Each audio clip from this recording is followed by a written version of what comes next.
So, welcome to the show. As always, I am your host, Afro, aka Prince Marcel. And I am your co-host, Papa Fredo. This is Midwest Point of View, where we give our point of view on business, life, and culture here in the Midwest and how that affects us all around the world. You dig. I get a kick out of that every time you do it. I ain't gonna lie to you. I get a kick. Mhm. But uh we bring in a different perspective. We bring in something new. And we hope y'all enjoy it. Even though the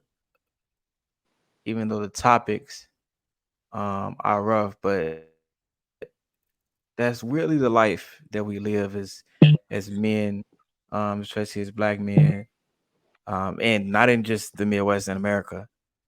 It's unfortunate that we have to talk about these things, but they just have to be discussed. And it's saddened that these people are from the Midwest have to go through this.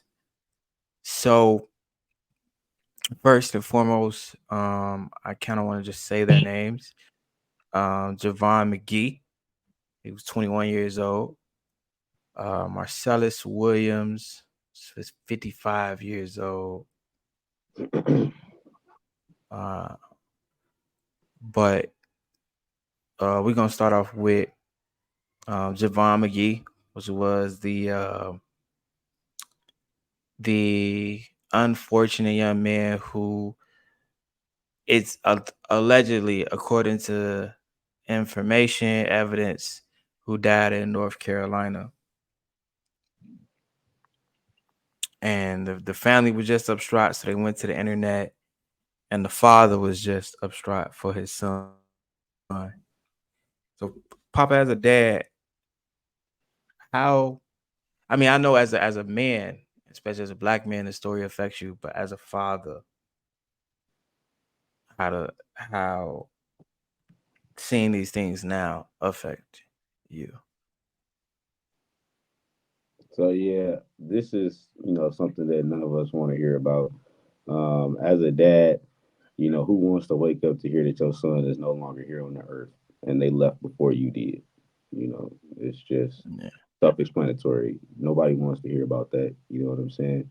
And I could just imagine how his dad or mother did feel when they woke up and to hear that their heart is no longer here on earth. It's just a very impactful thing to their life. I'm sure of it. So that's something that I do want to acknowledge. At least, my deepest condolences to him and his family for sure. For Because sure. this is not man, this is not nothing to play with. They basically still have a target out on us. Is how I look at it. You know, um, Based on footage and what the police are saying is that he purchased the rope himself to hang himself. Based on certain articles, and there's even an interview with a resident in the area, and even on his statement, the way that the trees are set up and things of that sort, nobody can necessarily just hang themselves from that tree. Typically it's just something that wouldn't be possible. The tree just not stable Hmm. enough for it. So all I could say, man, I didn't know that. I didn't. That's information I wasn't privy to. So that was an interview of it was a key of interview a of a nearby resident, resident. correct, by one of the residents that's in the area there. Okay. Um, and that was a main key point that the tree themselves was just unstable. Key point is that nobody could actually do that themselves. So to Okay. say that he hung himself is what they're saying. That's just something that's just not possible right here. Yeah. Actually, there's a lot of holes, a few holes in the story, bro. Which why I respect the family and all, and especially uh the sister. I believe that's his sister. The viral video that was going around. When it first broke ground, she wanted everybody to know, you know, that there was suspicion in this case. Outright, like she went, straight to what I would call the New World News, It's all over TikTok, all over social media. And she was like, "Nah, I don't believe this. This is cap number one."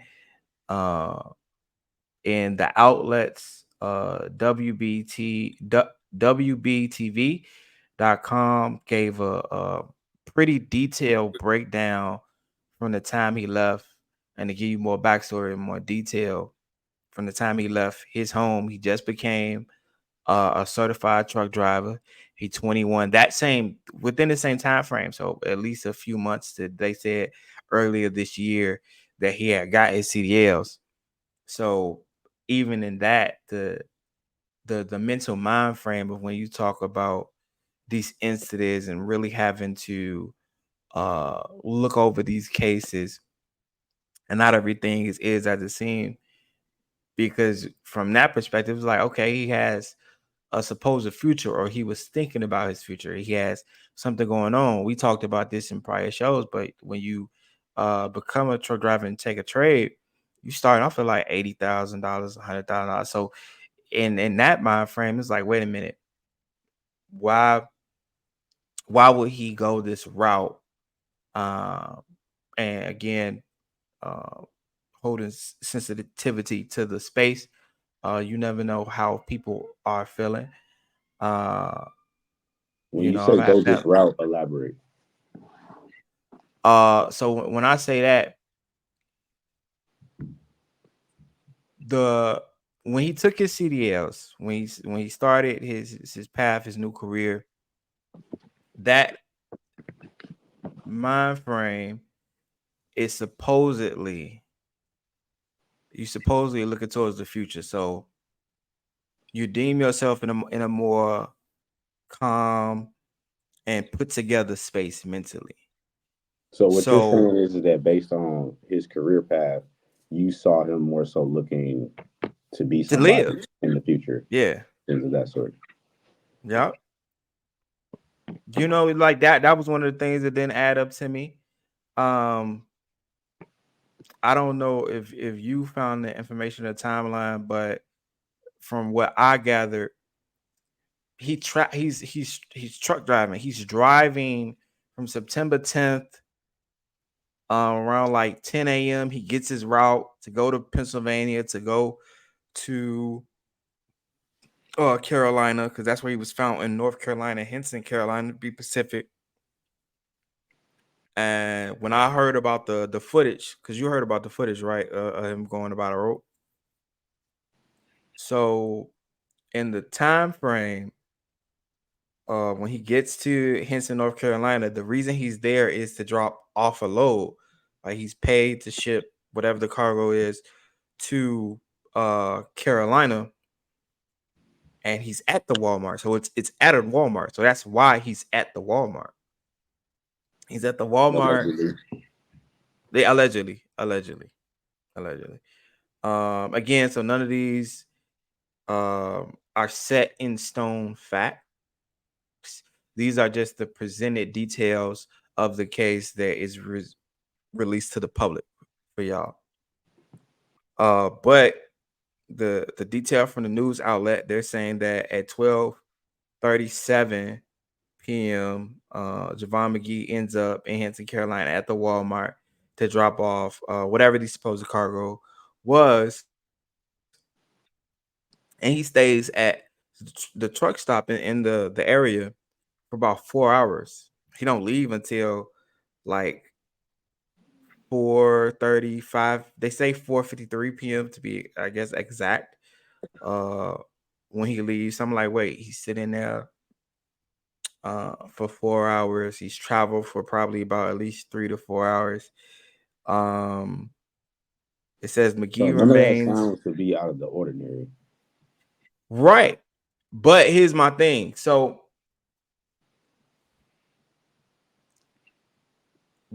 the usually the way that when people say that you've committed the act of suicide is you are in a very uh deepened and usually depressed state.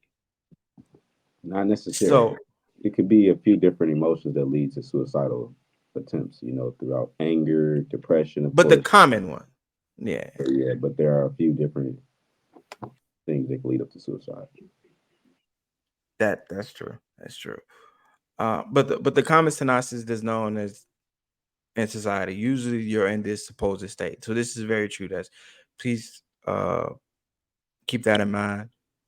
Again, there's no one way for this because this is very sensitive. But like going back to the details of the case, though, it was just like, okay,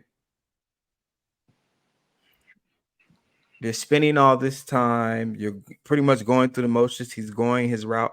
None of these things to me. And then after he leaves the Walmart, he goes to a hotel between like 4 or 5. By the time he leaves the Walmart to about 7, he ends up at a hotel trying to book a room. He couldn't get the room. So there's I'm like, wait, okay, so there's a lot of time spread in between this, and he's trying to go book a room. Like it's not clicking for me. Like none of these things are adding up to the motion, especially when it comes like, did you have the what details, like did any of the details that you discover give triggers to you as like this doesn't seem to flow the way the police are saying? I mean, yeah, of course, as far as with the the fact of how the case is being handled, I guess, you know, police try to find any reason to make a case shortcut dry. Basically meaning we already got the perp, we already know what it is, send it out to the press. So of course it's easy to say he hung himself. Wrap it up. When you go back to the case itself, I'm more so worried about what are you guys doing as far as with like investigation wise. How deep are you? Is this um, county actually going into the case to figure out if it really was self-conflicted? So Mm-hmm. that's more so what I looked into. As far as with the autopsy, that came back from the North Carolina chief medical examiner.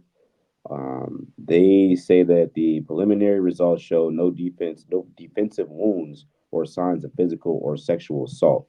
It's basically meaning they're not showing any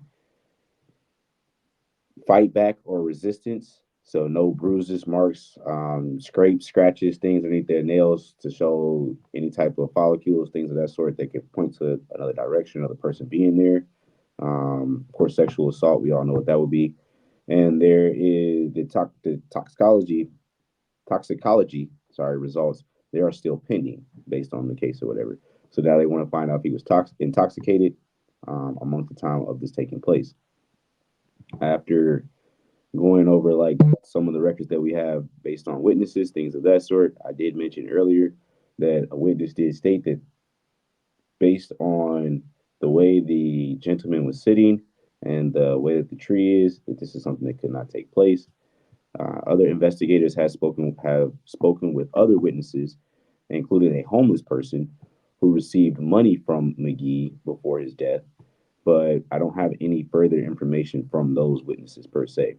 But I mean, I'm kind of flowing with you as far as with why would a man that just started a job fairly, focused on his career, you doing good for society as far as giving money to others, you're showing that you know help one, teach one, things of that sort. I don't see why you'd be looking to cause self-inflicted wounds to yourself. So Yeah.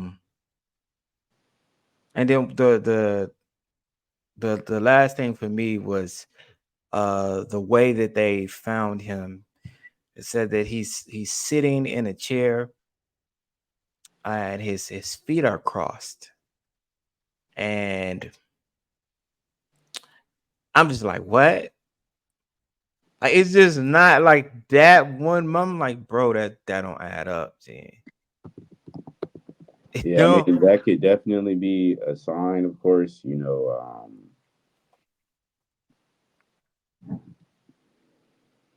Yeah, I mean, like what I have here for the exact position and the way that everything is based is that, and even this was stated from the man in the interview, he was found at the bottom of the tree stump, just sitting down. He's based at the bottom of the tree stump.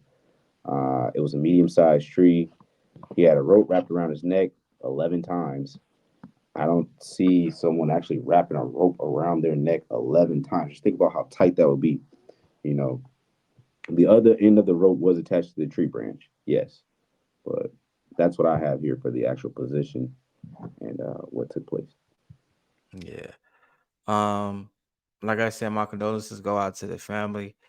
We really just we really wanted to comb through some of the details. And it's not easy to do for us, especially as black men. But I also think that it's important that we do these things when it comes to um, having suspicion about cases. I The mean, mother. the call, Mhm. not to just cut you off there, but the call itself too. Like, did you go over the call? No, the call from The the 911 call. no, I didn't pull that up. You got it? What did it say? So I'm just more so pointing out the fact that the call was kind of weird itself too. You get the caller, he Mhm. calls in. I got guys out here mowing the yard, and then there's a man right here who hung himself in the tree. Just picture if I called to tell the police, hey, it looks like this guy right here, bald, just died right here by this tree with a rope around his neck, and I got people out here mowing. How do you just say that? I mean, that's just me. And then Yeah. when Wow. the caller was asked to confirm, is this individual or this young gentleman here is dead? We can say his name, Javion. You know, the caller that called in this 911 call states, yeah, he looks dead. He's still got a rope around his neck. So, Mm, I don't know. yeah. What do you have the clip? If you don't, No, I don't. clip. Okay, that's all right.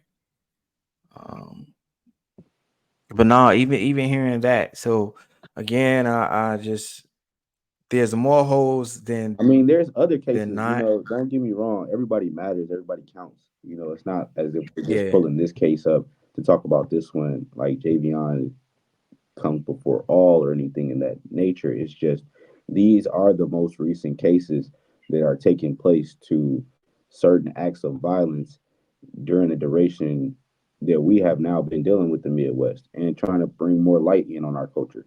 And we got things like this that take place. We can't just stomach this and not speak up on it. It's more so where we coming from and mainly how I feel for sure. yeah. Like I said, there are others that I do want to acknowledge to a certain extent, like Danye Jones, um, Durante Martin, Von Derek Myers Jr., things of that sort. These are other cases that took place in certain areas that are similar to Javion's case to a certain extent, just Hmm. as far as with young men ending up dead and we don't really have an answer for this death or someone to prosecute for this death. And I'm not saying again that Javion has a killer per se, because based on the coroner and autopsy, they're showing it to be self inflicted. But it's just like I mentioned, the 911 call, certain things that are around this case just seem odd, and it doesn't seem normal. Yeah. Um. Yeah. No. I said this. I said it before about justice and being righteous, and you know when we don't think the system will stand up for us, we have to stand up for each other. We have to lean upon each other and say, "Hey, that's not right. We don't think that your conclusion is sufficient." When another case is literally yesterday, Marcellus Williams passed. I spoke about this. He's from St. Louis, Missouri, so it's another case in the Midwest. He was convicted at the time in 1998. So that lets you know it wasn't that long Yes, ago. he was What, 20 convicted in 2001 for the murder in 1998 of in police 1998? in jail. A former Okay. news reporter, a newspaper reporter in St. Louis, Missouri. So that's how that played out. Um, but there was one of the biggest holes is why there was an uproar about it. Was the forensics. That was one of the key metrics. It's like, bruh, you don't have sufficient DNA that proves that he was there at the time, from the knife to the area to the room. Well, they Like, found DNA. It's just that the DNA that they found did not match Mr. Williams, which was, of course, the controversy there as far as how do you convict a man or use this as a portion of evidence in a court ordered situation. And yeah, yeah, that was my point. Yeah, you ain't got the evidence, so how you gonna prove that I'm guilty? this is it, my DNA is not there, and we all can see that my DNA is not there. You have DNA, yes, but it's not Yeah, my DNA. So how do you convict me for DNA that is not mine? If that's the sole purpose of the case that we're leading off of, that would be my main argument, of course. There, yeah. I would call cap. I don't know. Um, I do my best to give the world the benefit of the doubt, but sometimes it just feels like there are biases towards men that look like me in this world. like us for sure. And yeah, yeah, like, it's just, and it's hard. That one was really hard for me. Every case, don't get me wrong. Every case, like Ahmaud Arbery, Trayvon Martin, like I had to reflect on Trayvon because he was, we were the same age. And during that time there was so much going on. Even though his name was ringing, don't get me wrong, everybody was saying his name. To this day, don't like Zimmerman, but um, it was different levels. Like I had to reflect because he was my age, so we were 17. We were both 17, 18. Me and Papa Fredo. Uh, when Trayvon passed, and with Marcellus, it was different for me because my name is Marcellus. So it was really hard to. It's like it was like looking myself in the mirror because everybody was like, "Free Marcellus." I don't want Marcellus. It pulled at me on a like spiritual level. No, I understand. I can understand that how that would pull you in on a personal level there. For me per se, I guess it's just more so our culture, being a black man in general, a young black man at that in general. You know, am I guilty for wearing a hoodie? Am I guilty because I was walking the neighborhood and based on the crime, you may think that I fit the description because I am black, because my color may scream out anger to you or it screams out aggression, but that's not me. You haven't even got the chance to understand or to get to know the man that's right here before your eyes. So now I'm already convicted and judged. So it's just more so about really not judging a book by its cover, no matter what the case may be. Mhm. Really get to understand who is really in front of you. That's the problem. But Yeah. as far as with his case per se, just getting back on track too, they had a lot of things that was wrong with this. The family themselves, as far as with to the victim, they also mentioned that they didn't You even talking about want this to Javon, be. right? Sir, we still on Marcellus. Okay, you just talking about Marcellus. I just didn't know. Could you take it? So yeah, so for his case, as far as the family of the woman that was murdered, that's no longer here Mhm. with us. Rest in peace, her soul as well. Felice Yeah, Miguel. that's all right. What I'm saying is that her family did not want him executed. They felt that he should have spent life in prison versus being executed. But we, for some reason, as the people, have elected officials and certain people into government and power that now take it upon themselves rather we live or die. I thought that was God's role, So for me, it's just a lot of things don't really sit right, with any of this. But Mhm.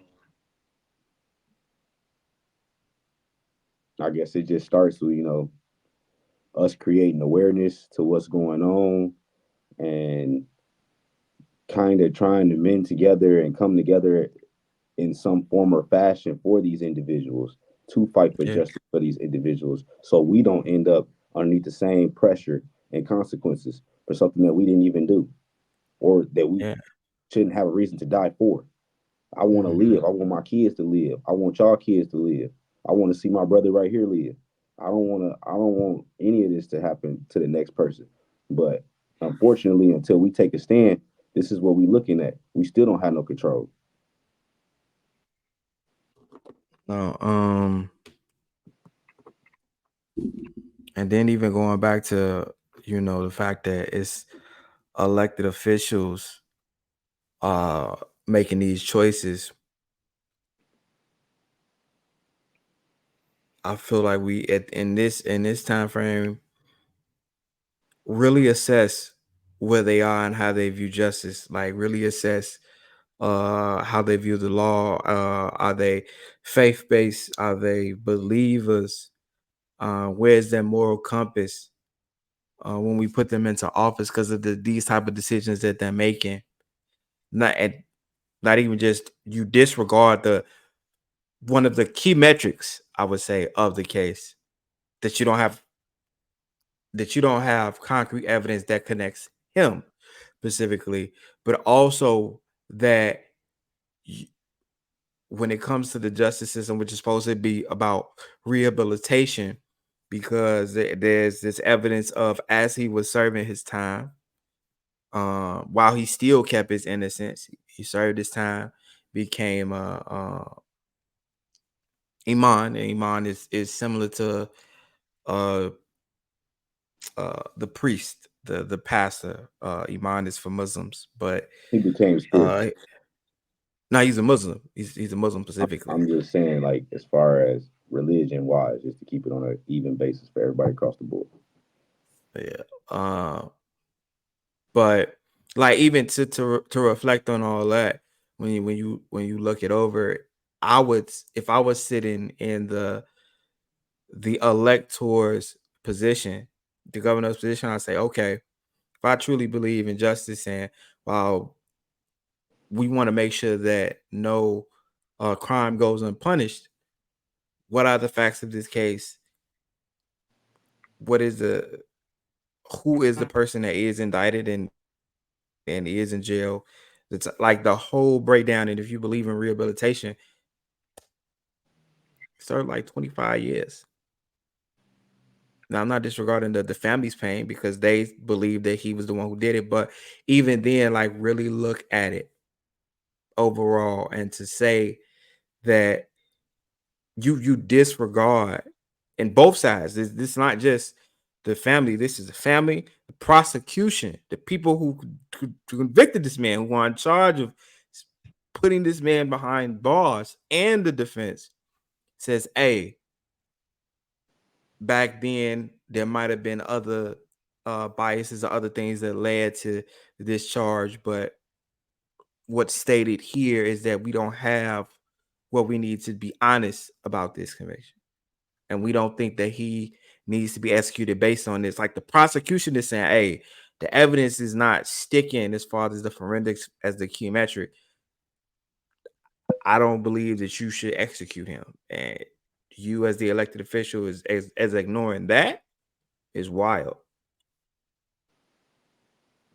Yeah, yeah, that's absurd for sure. Again, shout out to that man for maintaining his innocence up until the date of death, date and time of death, of course. Um, I mean, I think it more so just speaks volume on the fact that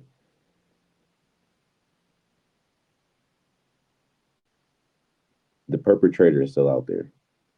The person that caused this issue is still out there, still free.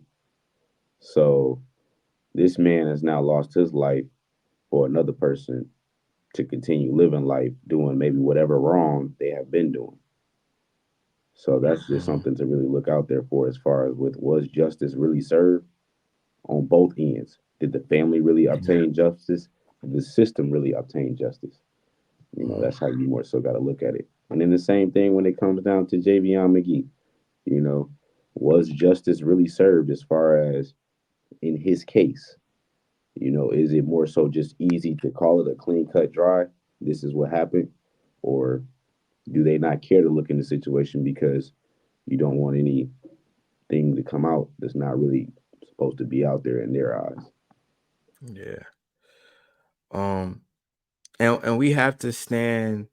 And by their I eyes, would. I do mean the government, not just the government, that county, whomever is running Mhm. that shit show over there. Yeah. Yeah. Uh. So with that, I would say, um, we have to stand 10 toes down when it comes to defending our community, and even from our community to our men, but to our kids. And I know when it comes to kids, Papa Fredo is very adamant about that, because he stands 10 toes behind his kids, my nieces, and my niece and nephew. Um, and there was a incident, and the reason I'm bringing this up because there was a creator who recently came out right after the Marcellus Williams case, and she's in charge of advocating for those who may be on death row to get cases heard, to get the news out, to try to deter these things from happening. And she was like, I reached out to influencers during these proceedings before it got to this point, and they didn't raise their voices, right? They didn't touch the issue, and this is way before this point. And I bring this up to say we bring these up because we as influencers, we understand the impact and the power that we have when it comes to we reach the masses, and our followers will reach other people because they like, hey yo, Prince Marcel is dropping this news. He's trying to get the word out. Somebody's gonna back him, and we're gonna become a mountain of voices.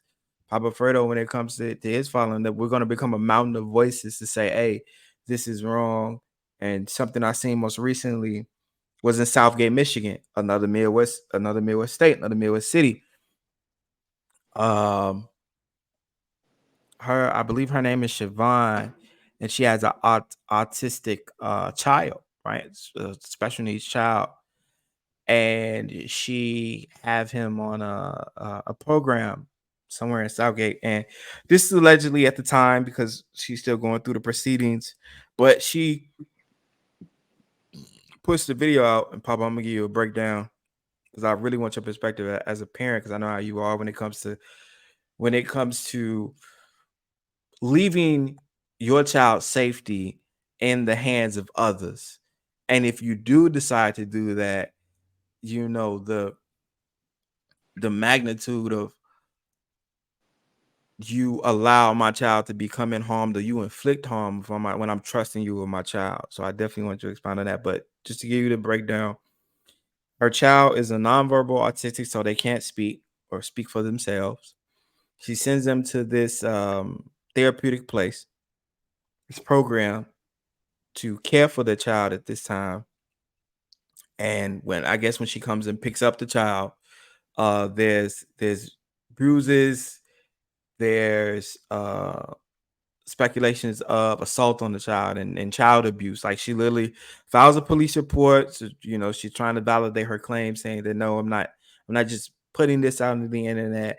I just want this to be known, for those who are parents, uncles, dads. Like she literally says this in the video.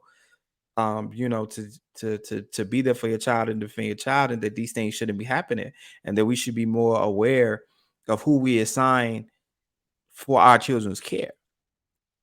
So there's two caretakers for the kids, and there's supposedly child abuse, or like bodily harm, verbal abuse, and the center themselves didn't notify the parent at that time or follow the procedures for the parent. So as a parent, when it comes to leaving your child in the care of others,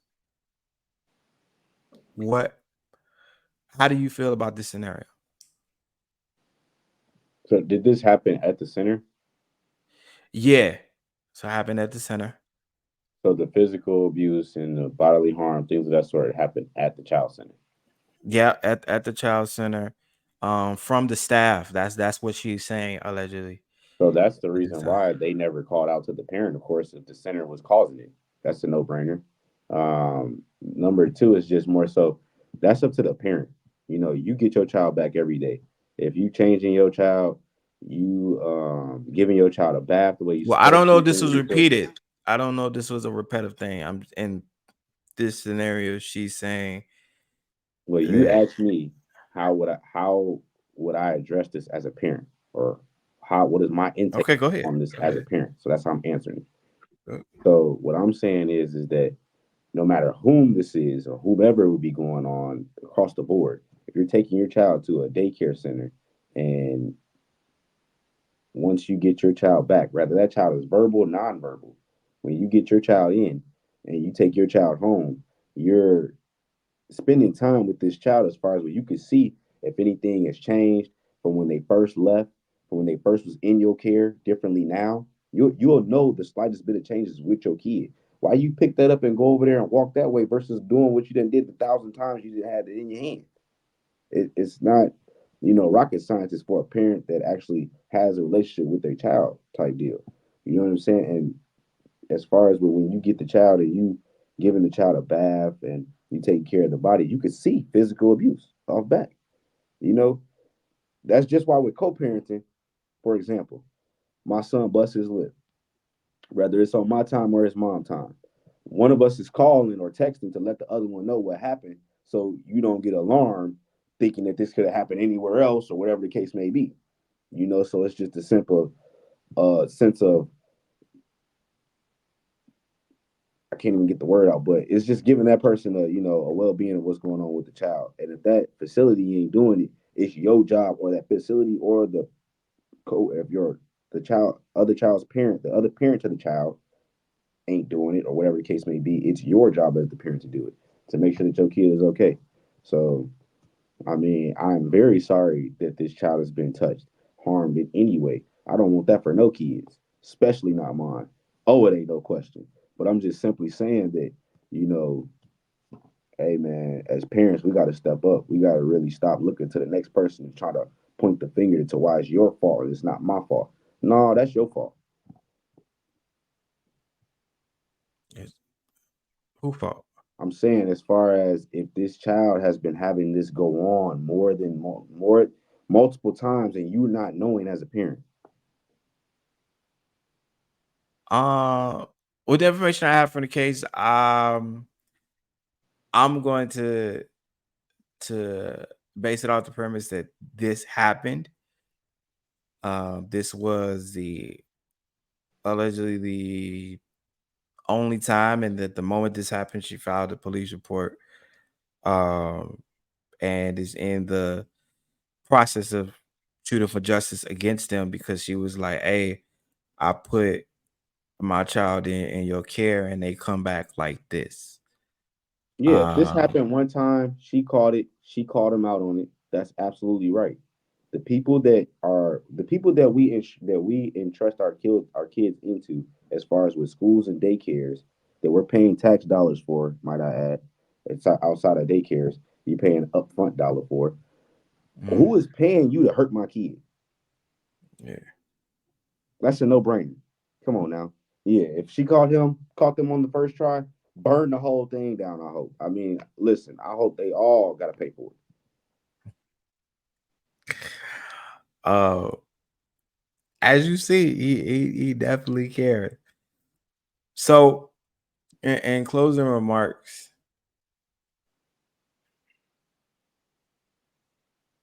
for me, I'm gonna say this: stand up for injustice in every form. If something looks uh suspicious app here and just not sitting right with you from family members of the celebrity these cases to you as the parent in these instances, hey, don't take that sitting down. Get you lawyers, get whoever, file all the reports, police, call everybody, and because our lives matter, they do. Our lives matter.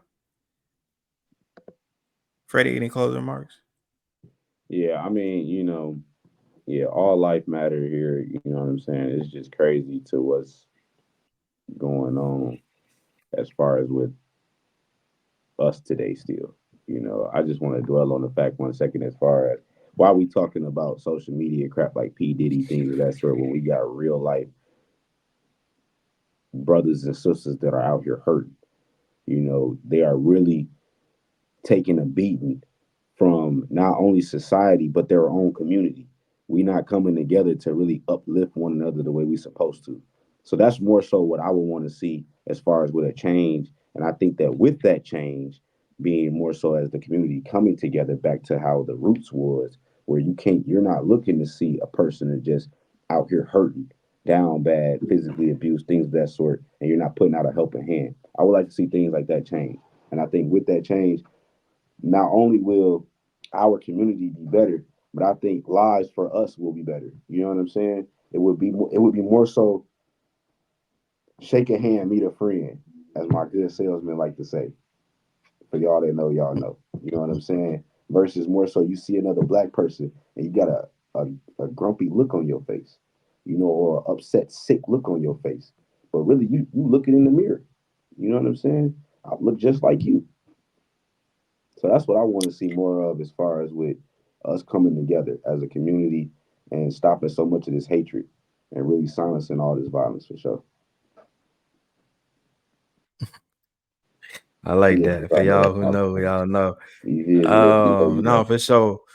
For sure. And with that, man, again, this is Midwest Point of View. Like, share, subscribe, grow the channel, and just let us know, man, that your voices are just as loud with us. That we love and care for all those who live in our country, live abroad, but especially who live in the Midwest. And we will see y'all later.